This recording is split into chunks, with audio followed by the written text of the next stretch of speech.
over 40 years. Now, here at GB News, I've never been happier. I get to choose the big stories that really interest me.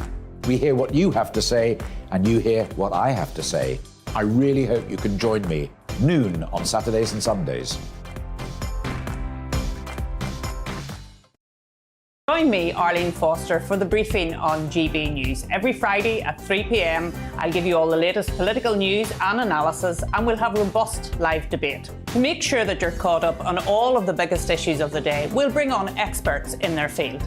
I'll ask the questions that you'd like to ask. We're not afraid to tackle discussions from all perspectives, including yours. Don't forget, the briefing with me, Arlene Foster, every Friday at 3 p.m. on GB News.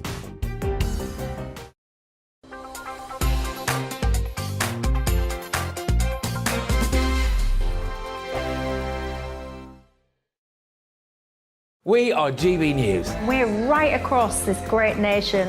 On TV. On radio. On digital. Absolutely everywhere. We don't talk down to you. We embrace all voices with honest and civilised conversation. We are not part of the establishment. We're one of you. And we're only getting started. Join us on GB News, The People's Channel. Britain's news channel.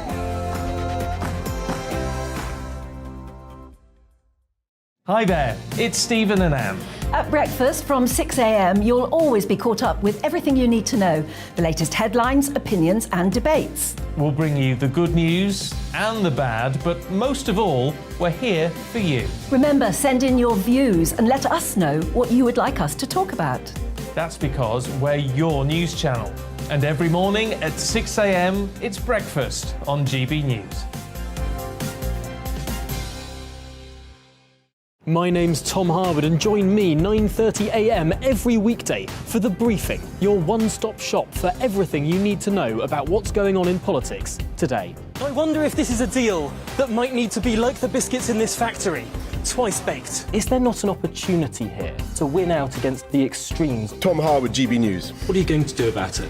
Things should have been done differently, and they certainly are being done differently. Don't miss it. The Briefing with me, Tom Harwood, 9:30 Monday to Friday on GB News. Where would you like to go? Just take me to the studio, please, Matt. You know where you're going. I've got a show to do. Friday Night Feast on GB News, 7 p.m. And it's like nothing you've ever seen before. We take a different angle on the week's biggest news stories. The viewers and listeners set me some absolutely mad challenges to do. We tried to rehome a rescue dog. And yes, there's some other wacky stuff in there as well. I feel like I could take on the world. Well, that's that. Friday Night Feast with me, Patrick Christie's, every Friday, 7 till 9 p.m. on GB News. Be there.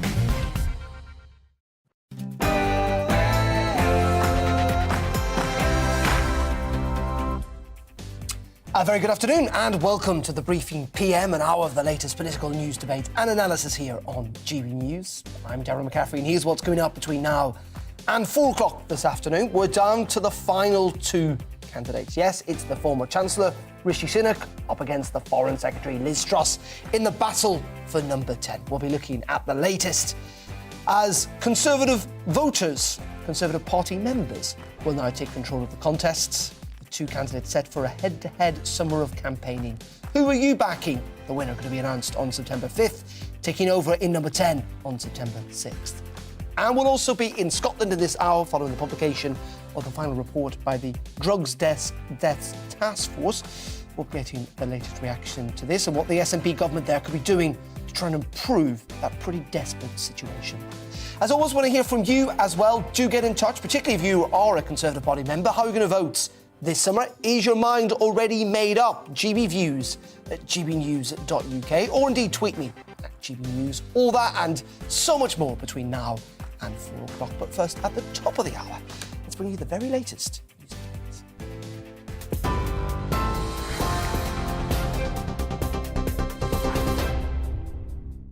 Thank you, Darren. Good afternoon. It's 1 minute past 3. I'm Rhiannon Jones in the GB newsroom. Rishi Sunak and Liz Truss have begun their head-to-head battle to become the next Prime Minister. The former Chancellor and the current Foreign Secretary are the final two contenders after Penny Mordaunt was eliminated yesterday. They'll now take part in a series of hustings and live TV debates over the summer. More than 160,000 Conservative Party members will then decide who should take over from Boris Johnson, with voting open until the 2nd of September. Ms Truss told GB News if she becomes Prime Minister, the Tory party will win the next election. What people right across Britain care about is how we are going to help them with the cost of living, how we're going to unleash opportunity. And I'm somebody who can get things done in government. I've shown that I'm willing to push things through Whitehall, and that's why we need to cut taxes. We shouldn't have raised national insurance in the first place. We need to cut it now. We need a moratorium on the green energy levy to cut people's fuel bills. And we need to power recovery by attracting investment, getting new businesses to set up.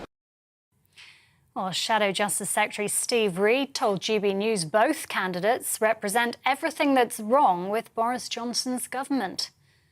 We've ended up with two continuity candidates, both of them senior figures in Boris Johnson's government, and both of them up to their necks in every single mistake that he made, every tax hike that he imposed. So it doesn't make any difference which one of them becomes leader in the end, because they both represent the same record of failure, mismanagement and covering up, frankly, for all of the lies and law breaking that was going on under Boris Johnson. The Home Office's handling of the Channel's small boat crisis has been deemed ineffectual by a watchdog. The Independent Chief Inspector of Borders and Immigration has called for a more strategic response to migrant crossings. David Neal wrote in his report the Home Office response exposed gaps in security procedures, leaving vulnerable migrants at risk. The BBC has agreed to pay substantial damages to the former nanny of Princes William and Harry. It's over false and malicious allegations about her, which were used to obtain Martin Bashir's 1995 Panorama interview with Princess Diana. Tiggy Legburke also received a public apology from the BBC at the High Court in London. Her solicitor said the allegations had caused serious personal consequences for all concerned. Businesses will soon be able to use agency workers to fill staffing gaps caused by strike action. It follows government efforts to repeal trade union laws which restricted the action employers could take. Recent weeks have seen a series of strikes among multiple sectors. Business Secretary Kwasi Kwarteng said it was good news for our society and for the economy. Major cultural change is needed to reduce the number of drug deaths in Scotland. That's according to a new 3-year study. The report issued by the Drugs Deaths Task Force urges authorities to move their approach away from punishment and towards care. It also says a UK-wide change in law is needed to allow safe consumption rooms and reduce fatalities. In 2020, there were more than 1,300 drug-related deaths in Scotland. That's higher than any other European country. Angela Constance, SNP Minister for Drug Policy, says we have to follow the evidence. This is where we need to be bold and brave and follow the evidence. And the evidence internationally and from around the world shows that while safe drug consumption rooms are not a silver bullet, because nothing is, but they do help to save lives. So we know what works, we just need to get on and do it. And that's about that whole system of care and support for people that are most marginalised and excluded in our society. Reports of crime in England and Wales have reached a 20-year high. Data from the Office for National Statistics shows that 6.3 million offences were recorded in the year to March, with a sharp rise in fraud, rape and violent attacks. Knife crime, theft and domestic abuse also increased. The Home Office says the figures are likely to reflect improved crime recording. And the Queen's jewels will be displayed at Buckingham Palace from tomorrow as part of an exhibition to celebrate the Platinum Jubilee. Along with tiaras, earrings and necklaces, visitors will also have the chance to take in images of the Queen's historic reign. The jewellery on display includes the coronet that then Princess Elizabeth wore to her parents' coronation in 1937. This is GB News. We'll bring you more as it happens. Now, though, it's back to the briefing with Darren.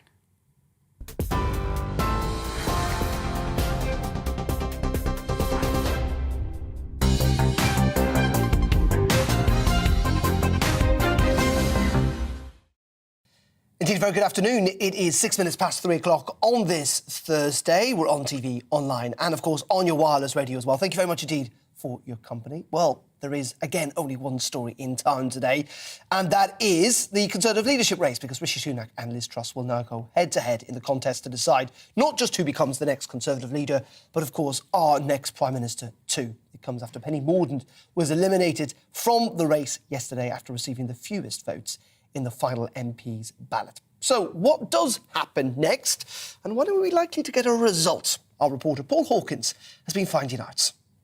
The numbers of votes cast for each candidate is as follows. Mordaunt, 105. Sunak, 137. Truss, 113. Therefore, Rishi Sunak and Liz Truss will be the candidates going forward to a final ballot of Conservative Party members. Liz Truss and Rishi Sunak will slug it out to be the next Conservative leader and your Prime Minister. It's the final round of voting, and now it goes to the party members, not just the MPs. Over the next 6 weeks, expect lots of campaigning, interviews, several hustings, and at least one televised debate. And before you think about becoming a member to get a vote, don't bother. You can only vote if you've been a member for 3 months. If that's you, then from August the 1st, you'll start to receive a ballot pack with instructions on how to vote, either by post or online. The recommended way, which also uses special codes to make sure the vote is secure. If you're on holiday, don't worry. The party says you can apply for an email to be sent to you with the codes so you can apply online. So how many Conservative members are there? Well, the official number isn't known, but at the last leadership election in 2019, there were around 160,000 members. Insiders say that number is likely to have grown a bit, but it'll still be less than 0.5% of the electorate deciding who the next PM is. They've got until 5 p.m. on Friday, the 2nd of September to vote. The winner, their party leader, and the UK's next Prime Minister will be announced on Monday, the 5th of September. Paul Hawkins reporting there. Well, let's speak to Michelle Donelan. She is the Conservative MP, briefly Education Secretary, who had been backing Penny Mordaunt, but joined us down the line. Very good afternoon to you, Michelle. Who are you backing now? We've got 2 names, have we? Liz Truss, Rishi Sunak. Which one are you going to vote for? Yeah. I'm going to take my time and consider what each of them is offering, especially on education. I think it is crucially important in terms of our agenda to level up our nation, but also to grow our productivity and grow our economy, ensuring that people can reskill and upskill, and who's going to be determined to continue with the agenda that I was working on as Higher and Further Education Minister in Cabinet for 10 months, trying to drive up the quality in our universities and ensure that we focus on outcomes, getting people into good jobs, which is what they expect when they go on courses. In saying that, education, of course, can only be paid for with taxation. That is help when you've got a growing economy. There is a big economic divide in all of this. Where do you stand on the issue of cutting taxes, about whether now is the right time to do it? Some suggesting it's irresponsible, others that it's necessary to spur on that growth. I think we have to be sensible with all of these decisions, but I've backed Penny because she was introducing targeted tax cuts to help people, because at the end of the day, we've got to make sure that work does pay. We've got to make sure that people can afford to get to work so that fuel isn't too expensive, and help people through what is going to be a very, very challenging time. Nothing that the government does will take away from the fact that this is going to be a global problem. Every country will face inflation. Every country will face pressures over the coming months. But a responsible government does need to be helping its citizens through this period as best they can, and helping them have as much of their own money to be able to spend as we go forward. Just on a very basic principle, though, that seems to be in dispute, it appears at least, if you want to tackle inflation, which I think everyone's committed to, given how hard it is, we're almost into double digits, is giving people money at this time, is that a sensible way of tackling inflation? Well, it depends how you do it, of course, and how those tax cuts are funded. If those tax cuts are funded by reducing the amount that you're spending as a government, then of course it doesn't add to the inflationary pressures. So it does depend on how these tax cuts are funded and which particular tax cuts are offered up. Let's talk about the campaign a little bit, if we can, in retrospect. As you say, you were supporting Penny Mordaunt. She went out yesterday. It's pretty close in the end. Very close, yeah. very close in the end, only 8 votes in it. Do you think she was subjected to a kind of dirty tricks campaign? I think it was relentless, the attack on Penny. It was day in, day out from the media. And despite all of that, she still got so close. And I know that there are so many members out there who are very disappointed that they don't have the opportunity to vote for Penny and that she's not on that ballot paper.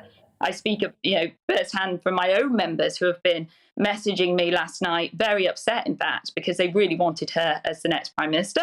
But we now have to move forward. We have 2 cracking individuals who have a track record for delivery, who have held some of the highest offices in state. And we have a very brilliant choice now. And we'll see which one makes it to be the next Prime Minister. Interesting you said it was relentless attacks from the media. I mean, I might suggest it was in the media, i.e. some of those attacks were clearly briefed, some suggestions from within government. I know there's an investigation into the civil services and potential involvement in this, some civil servants, but also maybe from within Liz Truss's campaign. Many of your colleagues feel that. Do you? I know Liz and I know Rishi, and I know that they wouldn't want to run a dirty campaign, and that's certainly not their goal. They want to offer their vision to the membership and see, which one the membership take. Were there certain comments made by individuals? Yes, I'm sure there were. And I'm sure they felt that was the right thing to do so that people could vote from an informed perspective. But if we look at what's happened over the past few days, it was overall from the media, that attack. It was really relentless. And a great deal of it was completely unfounded and spun in a certain direction to paint a picture of Penny that certainly isn't true and hasn't been my own experience, having worked with her in government for the last 7 years. Let's talk about the future if we can. Those Conservative members, of course, Conservative Association in your constituency, they will start to vote in a couple of weeks' time. I mean, would you... I know you've not made up your mind yet, but will you try and give them a steer in how you are feeling when you've made up your minds? And do you think it is fair, I suppose, in many regards, that members will be able to change their votes as they go along? I think that is fair. Of course I do. There will be several hustings throughout the summer, and I'm sure that a number of members will be looking at what the leaders say in those hustings, and that will really impact their decision. Members are quite capable of making their own decisions when it comes to who they want as the next leader, but they will, some of them, be turning to their members of parliament and saying, what's your experience having worked with these 2 individuals in government? And I'll certainly be sharing my insight with my members. In fact, we have a meeting on Saturday, and we'll have several more as this process unfolds, in which I can showcase what I have experienced working with those 2 individuals. And just very finally, how important is it when you are making up your mind? I know you talked about education, and I'm sure there's other issues at play as well in making up your mind, but how much at play is who do you think will win the next general election? I think the overriding factor for me is who's going to deliver on that manifesto that we were democratically elected on, who's going to offer the best package in terms of support to help people through the cost of living crisis. And when I say package, I mean, how are they going to approach it? Of course, winning the next general election is a factor, because as a Conservative, I want us to go forward, win that next general election and continue to deliver for the British public. And Michelle, can you promise us that when you do make up your mind, you'll come on again and tell us who you're backing? Absolutely, I promise. OK, there you go. We'll keep you to that. Michelle, thank you very much indeed. Michelle Donelan, join us. Donelan, join us down the line there, who is at the moment still making up her mind. I'm sure, like many, many of you out there, and indeed Conservative members. Well, one of the people trying to convince her to back her in this campaign is Liz Truss, of course, the Foreign Secretary. She spoke to GBNews in a television news exclusive this morning. Let's have a look at what she had to say about why she thinks she should be the next Conservative leader. Because we've only got 2 years till a general election. We need to hit the ground running. We need to get on with changing our economy to really deliver for people right across the country. So I'm not going to be thinking about wallpaper. I think maybe the one thing people don't know about me is I do love 1980s music and I do love karaoke. So as well as working hard, I like to enjoy music as well. My favourite song is I Want to Dance by Whitney Houston. good tune. I love that. I I can see you walking on stage to that song if you win. But listen, if you do win, and whoever wins Foreign Secretary, would you rule out either working over Rishi Sunak or under Rishi Sunak? No, I wouldn't, because after this leadership contest, the most important thing is that we unite as a party and that we defeat Keir Starmer at the election. And we need all our players on the pitch. During this leadership election so far, we've had fantastic candidates present themselves, you know, Penny, Kemi, Tom Tugendhat, Rishi. And we need to make sure that those talents are being fully used as part of a new Conservative vision. It is quite frustrating that female politicians always get compared to Margaret Thatcher, whereas male politicians don't get compared to Ted Heath. So I think we need to equalise the scales. I think Rishi Sunak would like to be compared to Margaret Thatcher, wouldn't he? Well, look, I think we all know what's been happening in government, and as Foreign Secretary, I've been somebody who's been prepared to take on Whitehall, to take the bold decisions, whether it's on the Northern Ireland Protocol Bill, whether it's on the trade deals I struck, including with Australia and Japan. I've pushed those things through and I've made stuff happen. And I think that's what people are going to care about in this leadership election. We've got 2 years to deliver for people. We can't continue with having the highest tax rates for 70 years. We've got to cut taxes, we've got to get the economy going, and we've got to really hit the ground running in September. Liz Truss, Prime Minister, does it have a ring about it?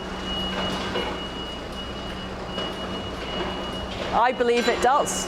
And I believe that I'm somebody that can not only deliver the change we need and deliver the promises we made to people in 2019, but I can also go on and win the next general election.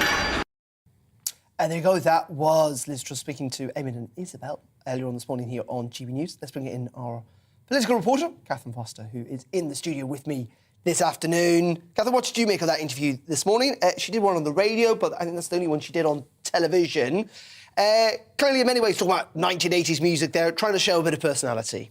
She did, didn't she? I think she came across as warmer, more human, less robotic, less stiff than she has, because the television debates, certainly the first one, I think, which was very underwhelming, very uncomfortable, awkward, really. The second one, a little bit better, perhaps. But I think the one that we had today, the interview, I imagine that her team will be happy with that, talking about Whitney Houston, a bit of fun, a bit of humanity, because, of course, there's been comparisons, haven't there, to, oh, you know, is she Theresa May, point two? Is she another stiff, awkward performer who won't cut through with voters? And we shall see. She's certainly not slick like Rishi Sunak, but, of course, slick is not everything. Indeed, and to some, apparently, it's a derogatory thing to be a bit too slick, so they say. Let's talk about Rishi Sunak, though, because he has also been out and about today. I think he's going to appear on the radio a little bit later on as well. And it is this big dividing line, isn't it? This kind of rock of division that we're going to see play out over the summer on this issue of taxation and about trying to grow the economy. Yes, it really is. That is the line between them very firmly, isn't it? In that Liz Truss is promising tax cuts immediately. She said, this is how we grow the economy. Rishi Sunak is saying, absolutely, we cannot do this. Inflation is so high, that's going to make things much, much worse. He's saying today, don't expect tax cuts before probably the autumn of 2023. His message is we have to be responsible, we have to get a grip on inflation. It would be absolutely the wrong thing to do to be cutting tax now. Now, obviously, that's a difficult message to sell when we're all feeling the cost of living, prices rising. It is very difficult. People like tax cuts. People like to feel that more money is coming their way. But he has got the support of the majority of economists who are saying, yes, absolutely, you must get a grip on inflation first. Now, Liz Truss is saying inflation is going to be coming down by next spring. Rishi Sunak saying it may take quite a lot longer than that. So there is a real divide, certainly. But there is acceptance from the Rishi camp, and I think he has suggested himself that he is starting this campaign from behind. It is Liz's, in many ways, to lose now. Yeah, it's interesting, isn't it? Because, of course, he was going back to the pandemic, he very quickly became the heir apparent. And then it all went horribly wrong around the time of the spring statement for him. And then with the revelation of his wife's non-dom tax status, focus on his wealth, very underwhelming spring statement. And it looked like it was all over for him. And he's come back and he's clearly the favourite amongst Conservative MPs. But Conservative MPs are very different from the membership, and the membership are predominantly in their late 50s, predominantly male, predominantly in the South, and they are currently much keener on Liz Truss. OK, Catherine, as always, thank you very much indeed. Catherine Foster there, our political reporter, live in the studio. Thank you, Catherine. OK, we're going to pause there on the briefing. Coming up in just a couple of minutes, though, we're going to find out what you think, or more notably the people of the Midlands think, about who they are backing for the Conservative leadership race, plus a very critical report into the Home Office when it comes to migrants and the handling of that. One of the latest from Mark White. All that and so much more in just a couple of minutes, so do stay tuned.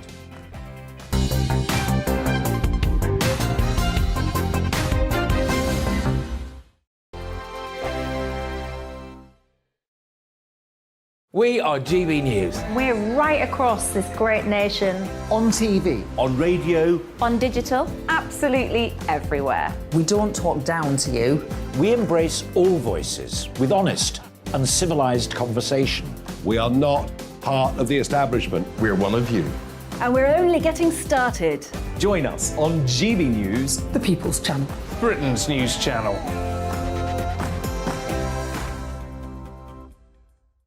Hi there, it's Stephen and Anne. At breakfast from 6 a.m, you'll always be caught up with everything you need to know, the latest headlines, opinions and debates. We'll bring you the good news and the bad, but most of all, we're here for you. Remember, send in your views and let us know what you would like us to talk about. That's because we're your news channel. And every morning at 6 a.m, it's breakfast on GB News.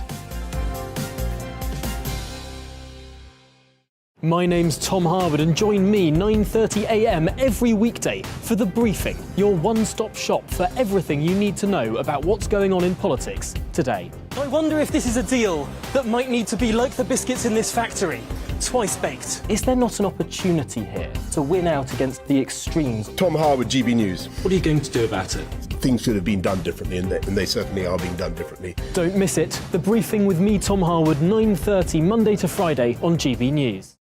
Where would you like to go? Just take me to the studio, please, mate. You know where you're going. I've got a show to do. Friday Night Feast on GB News, 7 p.m. And it's like nothing you've ever seen before. We take a different angle on the week's biggest news stories. The viewers and listeners set me some absolutely mad challenges to do. We tried to rehome a rescue dog. And yes, there's some other wacky stuff in there as well. I feel like I could take on the world. Well, that's that. Friday Night Feast with me, Patrick Christie's, every Friday, 7 till 9 p.m. on GB News. Be there. Join me, Darren Grimes, for Real Britain every Saturday and Sunday from 2 p.m. A news hour that comes with a trigger warning. Scorching hot opinion with prominent guests saying the unsayable and a little bit of weekend fun thrown in. Unlike other broadcasters, I won't be forgetting what the B in our name stands for. So howie in for Real Britain Saturday and Sunday from 2 p.m.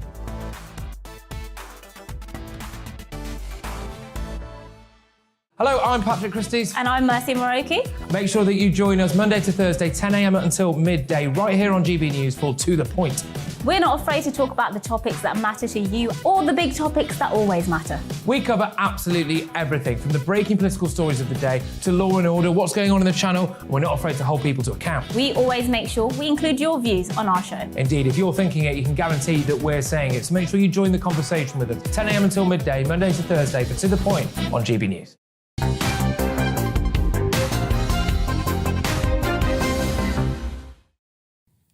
A very welcome back to GB News. Just before we turn back to the race for number 10 there, as you can see, in the last couple of minutes, the White House, the US President's press secretary has confirmed that Joe Biden has tested positive for COVID-19 and is experiencing very mild symptoms. That is the news just reaching us in the last couple of minutes, that Joe Biden, the US President, has tested positive for COVID-19, but the White House insists at the moment he's experiencing very mild symptoms. We'll bring you more on that as we get it throughout the afternoon here on GB News. But let's return back to domestic politics now, because new research from Opinion suggests that swinging to the right on woke issues is not necessarily the vote winner some might assume. The Conservative Party is already perceived, apparently, according to the public opinion poll, to be on the right when it comes to issues like gender, race and trans equality. Well, let's speak to Adam Drummond from Opinion about all of this. Adam, very good afternoon to you. Just give us a sense of what this research is showing. Well, so essentially what we find whenever we ask questions about what the public's priorities are, what they want the government to focus on, what problems they want to be solved, a lot of what tend to get described as sort of the culture war issues tend to fall really far down on the list of priorities. They're easily crowded out by things like the economy, as you might expect, inflation, cost of living, health and the NHS. In fact, in all the time that we've been asking issues questions, it's always been either healthcare, the NHS or the economy which have been in top positions. So while it is, I think, very easy to get a certain segment of the population very riled about these issues and very passionate about them, and they are obviously important to some degree, they are easily crowded out by much more important issues, more bread and butter issues, which I think are going to be much more important in deciding the actual election. Whether or not they decide the Conservative leadership race, that's more debatable, though. Do you think then lots of politicians, and as it must be said, kind of commentators and newspapers focus on these issues then? Is it because it spurs on that relatively small group of people, or are they in many ways trying to actually reflect that these are big, big issues that maybe the public aren't concerned about but should be? There's a question of audiences, I think. So the fact is, at the moment, we have Rishi Sunak and Liz Truss now going up and down the country trying to appeal to Conservative Party members, who we know from all the research are, on economics at least, actually not that different from the average member of the public. They're not all sort of tax slashing small state libertarians. Their priorities are actually reasonably in line with the general public as a whole in terms of wanting good public services and wanting fair levels of taxation and wanting inflation to be brought down. On social issues, they are somewhat more conservative, as you might expect, being members of the Conservative Party. And as your colleague was saying earlier, they're more likely to be sort of older men living in the South who have the viewpoints that tend to be more common among that demographic group. So I think among politicians, there is definitely a certain element of trying to rev up the base and trying to excite the people who are going to vote for you, rather than necessarily having to sort of appeal to swing voters, because at the moment the stage of the competition is all about within the Tory family rather than trying to appeal to people in a general election. And just very finally, Adam, I don't know whether you guys, I'm sure you do have some insight into this. I was suggesting earlier on that this is Liz's to lose, if you like. Is that your sense in terms of the mood within the Conservative Party? And what's the wider public sense of these two characters running to take over number 10?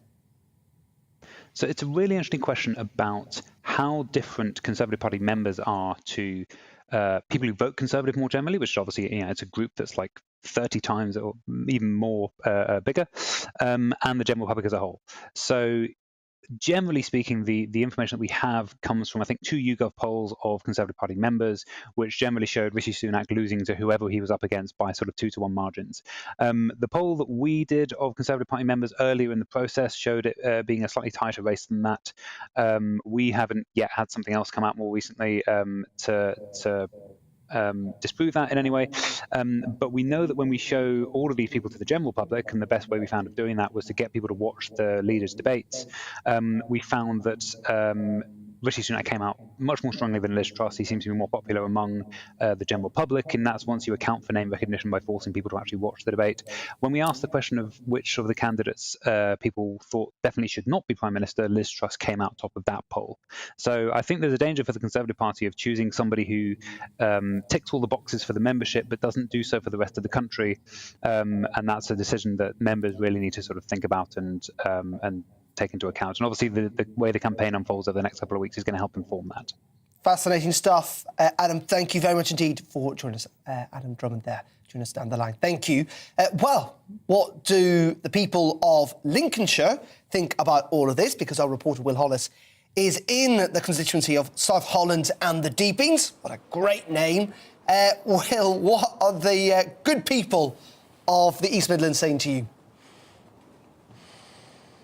Yeah, good afternoon, Darren. So I've been up and down this high street in Spalding. It's the biggest town in South Holland and the Deepings. About 35,000 people live here, and a really big majority of the voters vote for Conservative. It's 75,000 people voted for the Conservatives in 2019. A lot of Labour people around here keeping their heads down because they didn't want to answer any of my questions because there is such a big popularity for the Conservatives here. But there were lots of people who were quite happy giving me their opinion. And the big question, of course, is who would you prefer to see as the Prime Minister? Would it be Liz Truss or Rishi Sunak? So that's what I've been asking them. I have a feeling that a lot of the constituency might hold Rishi Sunak's wealth against him. So I know Rishi Sunak. I don't know Liz Truss at all. I don't know much about her. But Rishi Sunak, he very clever man. Rishi Sunak, I think he's a very talented man.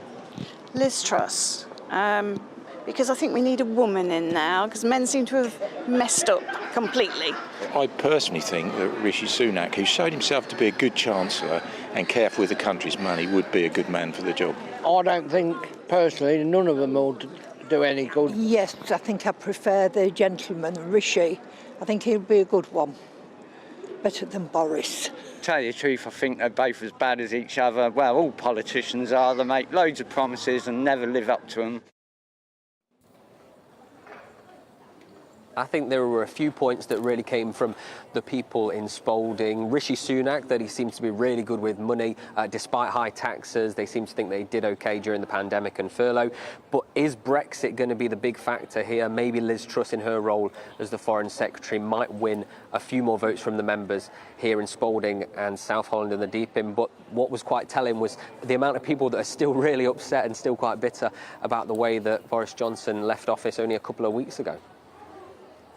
Yeah, indeed, and we'll see how that plays in, and of course, to how Conservative members vote. Will, great stuff, as always. Thank you very much indeed. Enjoy South Holland there. Great. Will Hollis there, joining us from the East Midlands. By the way, do get in touch, GBViews at gbnews.uk, or indeed tweet us at GBNews. A lot of people supporting Rishi Sunak there. What do you think? Do get in touch. We're going to pause, though, on the briefing just after 3:30.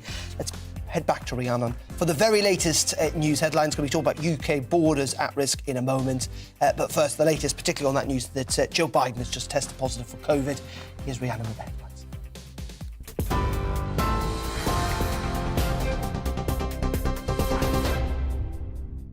Thank you, Darren. It's 3:30 for your top stories from the GB newsroom. And yes, we start with the news just in the last few minutes that US President Joe Biden has tested positive for COVID-19. The White House says he's been experiencing mild symptoms. The president, who's 79 years old, will continue to work in isolation until he tests negative. In other news, Rishi Sunak and Liz Truss have begun their head-to-head battle to become the next Prime Minister. The former Chancellor and the current Foreign Secretary are the final two contenders after Penny Mordaunt was eliminated yesterday. More than 160,000 Conservative Party members will now decide who should take over from Boris Johnson. Liz Truss told GB News she'll correct mistakes of the past. We need to cut taxes. We shouldn't have raised national insurance in the first place. We need to cut it now. We need a moratorium on the green energy levy to cut people's fuel bills. And we need to power recovery. Boris Johnson could face a by-election to remain as an MP if an inquiry rules he lied to Parliament over the Partygate scandal. Commons Speaker Sir Lindsay Hoyle has confirmed that if he's suspended from the Commons for 10 days or more, he could face a recall petition. Boris Johnson would be able to stand in any resulting by-election. The BBC has agreed to pay substantial damages to the former nanny of Princes William and Harry. It's over false and malicious allegations about her used to obtain Martin Bashir's 1995 Panorama interview with Princess Diana. Tiggy Legg-Burke also received a public apology from the BBC at the High Court in London earlier. And reports of crime in England and Wales have reached a 20-year high. Data from the Office for National Statistics shows that 6.3 million offences were recorded in the year to March, with a sharp rise in fraud, rape and violent attacks. The Home Office says the figures are likely, though, to reflect improved crime recording. TV online and DAB+ radio, this is GB News.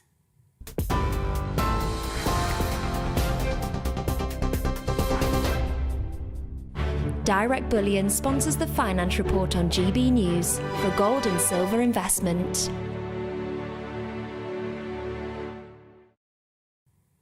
Here's a quick snapshot of today's markets. The pound will buy $1.193 US and 1.169 euros. The price of gold currently stands at £1,431.16 per ounce.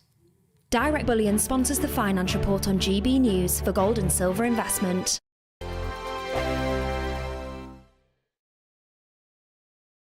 We are GB News. We're right across this great nation. On TV. On radio. On digital. Absolutely everywhere. We don't talk down to you. We embrace all voices with honest and civilised conversation. We are not part of the establishment. We're one of you. And we're only getting started. Join us on GB News, the People's Channel. Britain's news channel.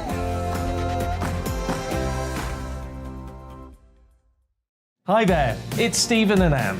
At breakfast from 6 a.m, you'll always be caught up with everything you need to know, the latest headlines, opinions and debates. We'll bring you the good news and the bad, but most of all, we're here for you. Remember, send in your views and let us know what you would like us to talk about. That's because we're your news channel. And every morning at 6 a.m, it's breakfast on GB News.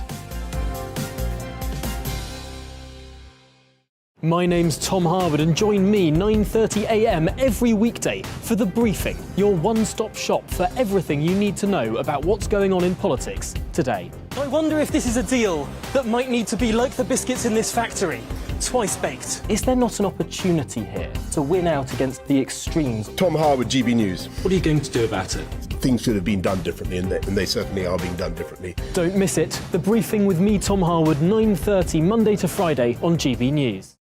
Where would you like to go? Just take me to the studio, please, mate. You know where you're going. I've got a show to do. Friday Night Feast on GB News, 7 p.m. And it's like nothing you've ever seen before. We take a different angle on the week's biggest news stories. The viewers and listeners set me some absolutely mad challenges to do. We tried to rehome a rescue dog. And yes, there's some other wacky stuff in there as well. I feel like I could take on the world. Well, that's that. Friday Night Feast with me, Patrick Christie's, every Friday, 7 till 9 p.m. on GB News. Be there.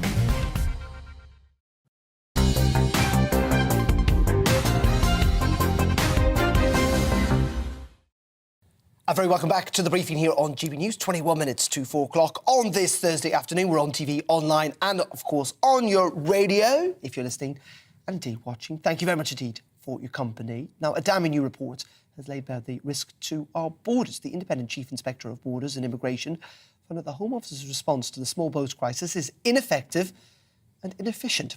David Neal's report also highlights that more than 200 asylum seekers managed to escape secure tax-funded hotel rooms. Well, for the very latest on all of this, in the studio is Home Affairs and Security Editor Mark White. Mark, pretty damning, this report. Yeah, it's worrying stuff. This was an inspection that David Neal carried out towards the end of last year, the beginning of this year, of the facilities in Dover. It's called Tug Haven. It's facilities effectively where you are processed if you come on small boats. You're taken off by Border Force or lifeboats. You're brought to Dover. You head up the gangway. We've seen the pictures so many times before of the people heading up the gangway to these kind of makeshift marquees and rusty old metal containers where they are interviewed, their clothing is taken, or some of their clothing is taken at least. Other details are supposedly taken. It's supposed to be the kind of biometric details such as fingerprints, photographs and that kind of thing. So you've got a record of who's going through these facilities. But what David Neal is saying effectively is because the numbers have been so overwhelming and because Border Force / the Home Office have been operating on a system of dealing with a continuing crisis rather than actually accepting this as the norm, building the facilities and properly staffing them to cope with what has now become normal day-to-day business in terms of hundreds of people crossing the channel every day. Instead of that happening, it's a haphazard way of just approaching it and dealing with very significant numbers as best you can. And he says in his report, with regard to, for instance, biometric gathering, he says, data, the lifeblood of decision-making, is inexcusably awful. Equipment to carry out security checks is often first generation and unreliable. And on that issue of the biometrics and how concerned he was about the fact that not enough biometric data is being taken, he said that 227 asylum seekers who were being held in secure hotel accommodation, we say secure, it is effectively a couple of Home Office minders who are on the reception of a hotel, but those in the hotel, 227 had disappeared, including 2 people who were on a national database for national security reasons, and many of those who disappeared didn't have biometric data. So they'd gone through the processing at Tughaven, at this processing centre in Dover, but no one had taken their photographs, no one had taken their fingerprints, and now they've disappeared to nowhere to track goodness knows where. In saying that, the report also says that because of the small boats crisis and the focus on that, that actually they're not focusing or being distracted by dealing with drugs and firearms as well, that all the resources are going to one area, even if it's not terribly effective, to the detriment of other areas. Yes, I mean, he's saying that in order to deal with what is a daily surge often of hundreds of people coming across the channel, Border Force personnel from ports right around the UK are being taken down to Dover to manage this crisis. And without a permanent solution in place, you are taking from those borders people who are checking for, as you say, firearms, drug smuggling, people entering those borders illegally. And so they are having to manage as best they can. So the Home Office, they've taken on board what he says. They say that they have made recommendations and followed his recommendations. And actually, the situation now dealing with those coming across the channel is not what it was when he inspected it, that they have new facilities up and running. David Neil says that's kind of beside the point. This has been a system that's been in place for 3 years now since the small boat crisis first started and was still being dealt with as a crisis. And we really only have the Home Office's word for it at the moment that they have changed significantly and for the better. Yvette Cooper, Chair, of course, of the Home Affairs Select Committee, saying today that it's disgraceful that this report has come out on the last day of Parliament when they do not have an opportunity to question just how effective or otherwise the new measures are that the Home Office have put into place. Priti Patel has not appeared in front of that committee for a while either. Mark White, thank you very much indeed. Our Home Affairs and Security Editor, Mark White there. Well, let's turn now to Scotland, because the final report of the Scottish Drug Deaths Task Force has called for a major cash injection amid woefully inadequate funding during our drug death emergency. After 3 years of research and deliberations, the Drug Deaths Task Force delivered a scathing report on the lack of money to deliver on the promises made in previous years. The 145-page report outlines 10 key principles and 20 recommendations, which are underpinned by 139 actions to try and tackle drug-related deaths. We've seen an explosion in the number of those deaths, 1,339 in the last year alone. There's a major embarrassment, of course, to the Scottish Government. Its final report sets a new target to try and find a new way and a new level of standards for drug treatment by 2024, more than 2 years behind the schedule set out by the Drugs Minister at the conference set out last year. That's Angela Constance. Well, earlier, GB News reporter David Lawson spoke to the Drugs Policy Minister and asked her about what she thought of the report's conclusions. Well, I very much welcome the task force report. They have stepped up to the plate. They have delivered their vital life-saving recommendations earlier than anticipated. They have provided a bold blueprint on what needs to happen in the future, and it's now my job to take that report, give careful consideration to all 20 recommendations and 139 action points, and to report back to Parliament on the detail on how we are going to move forward with the national mission to save and improve lives. The naloxone rollout seems a very positive step. Yes, so the Police Scotland are the first police force in the world to commit to the carriage of naloxone, and that is an important step forward. But of course we need to prevent people from having an overdose in the first place, and what the task force report does and what the Scottish Government National Mission is all about is that cross-cutting agenda that we can no longer look at drugs policy in isolation, that drugs policy needs to be absolutely connected at the hip with tackling homelessness, tackling poverty and inequality, improving people's mental health, and of course education and prevention. There's a staggering statistic earlier on, 18 more times likely to die if you're in a poverty situation. Absolutely, and that is a staggering and unacceptable statistic, because we have to remember for every life lost is a personal tragedy and represents someone who at some point in their life has been let down by services and society at large. And that's why across the Scottish Government we are focused on tackling poverty and inequality. We have a child poverty delivery plan that's backed up with resource. We have a Scottish child payment which is targeted at families most in need, something that doesn't exist anywhere else in the UK.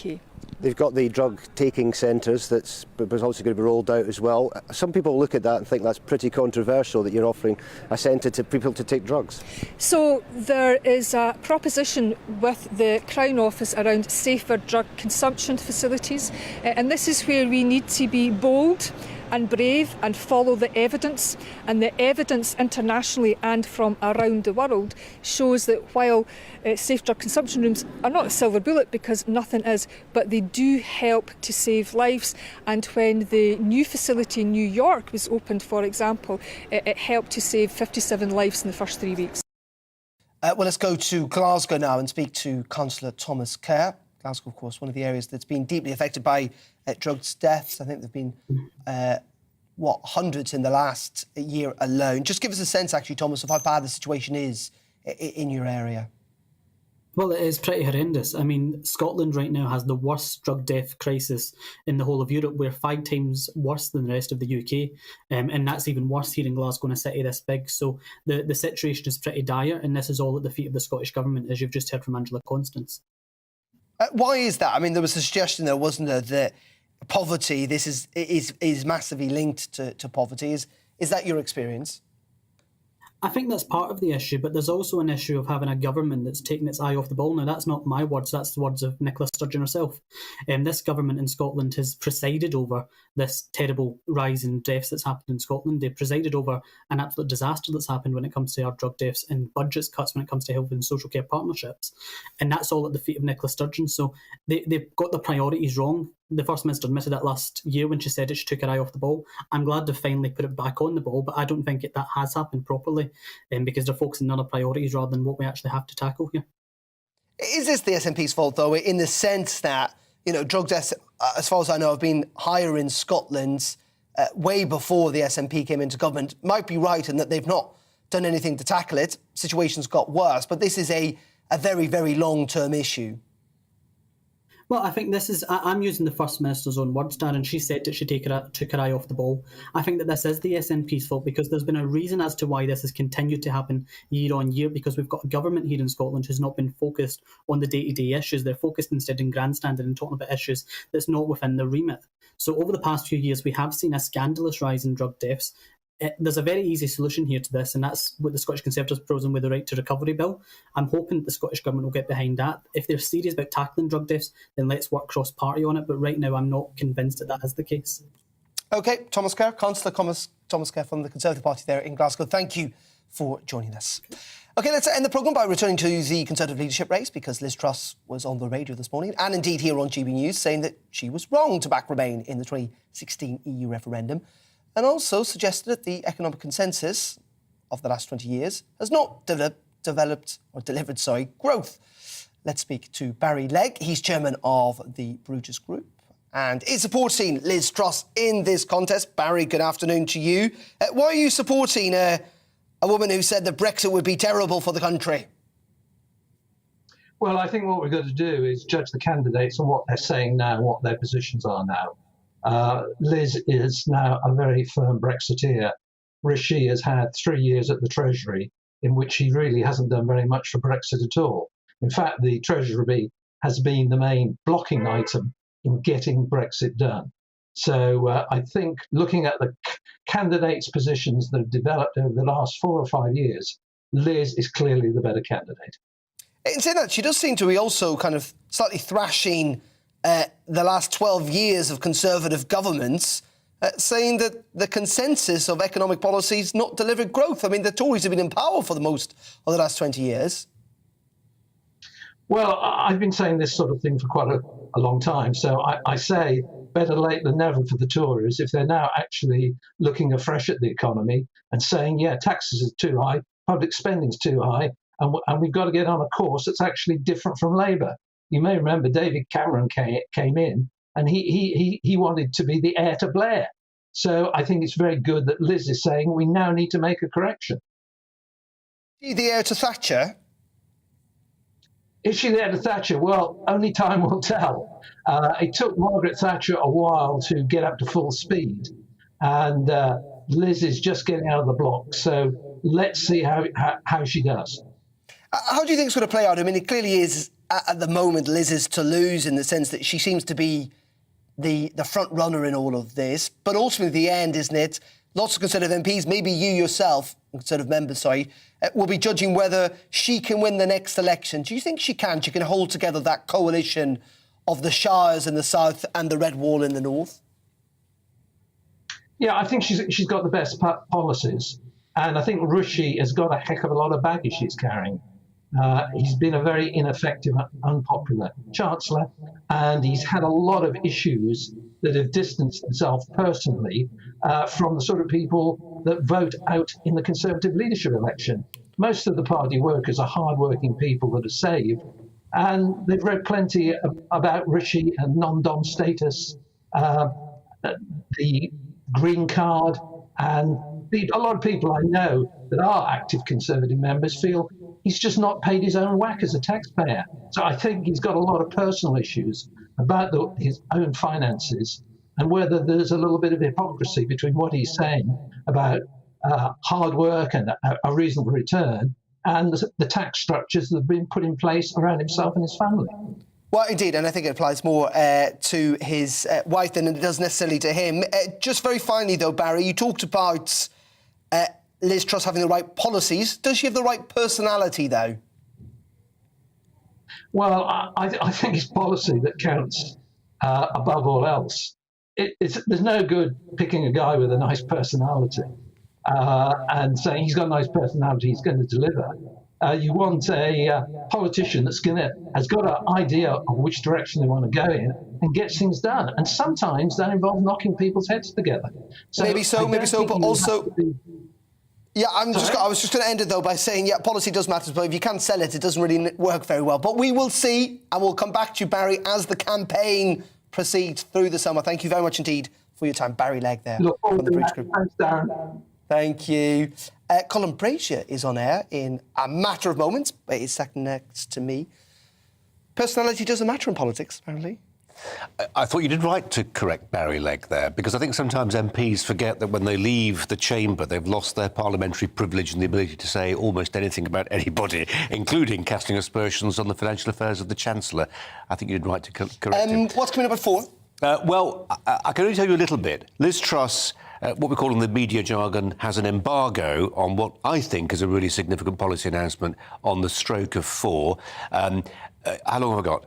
You've got about 20 seconds. OK. When I used to live abroad, like many people, my tax affairs were considered to be based on the household, not the individual. That meant, for instance, I could transfer my late wife could transfer tax allowance to me. Meant we paid a lot less tax. The state recognised what she was doing as a stay-at-home mum bringing up kids. We don't do that in this country.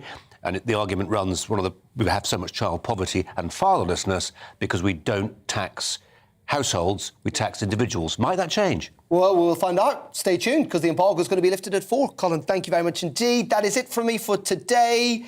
I'll be back very soon indeed. Arling Foster is on air at 3 tomorrow, as usual on Friday. But from me, for now, have a nice weekend. I'll leave you with the weather from the Met Office. Goodbye. Hello, Alex Deacon here with your latest weather updates. Not a huge amount of sunshine today, quite a lot of cloud around. Most places dry, but there will be more showers to come tomorrow. It's not completely dry today, although high pressure is dominating things. These weather fronts are gathering out in the Atlantic, and they will change our weather patterns into the weekend. But as I said, for now, it's high pressure.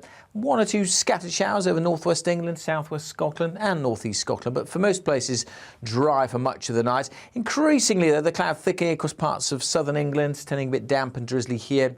Some of that light rain extending into South Wales and the Midlands by morning time. Quite a warm night across the south. Obviously, not the oppressive warmth of earlier in the week, but still 16, 17 degrees. Cooler conditions, more comfortable conditions across Scotland and Northern Ireland. Quite a lot of cloud again to come tomorrow, but Northern Ireland should see some good spells of sunshine.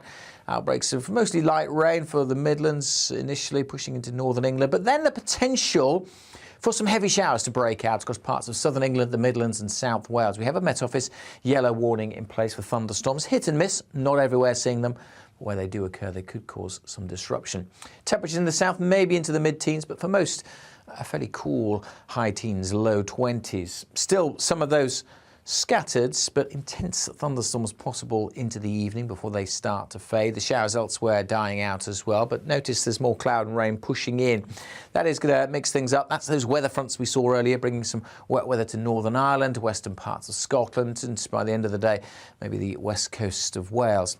For many central and eastern areas, though, Saturday still set fair, dry and fine with sunny spells and turning warmer, particularly across the east. Temperatures back into potentially the high 20s in places, and it could be warmer still on Sunday across the southeast, maybe up to 28 to 30 Celsius, but turning wetter with some strong winds further north and west.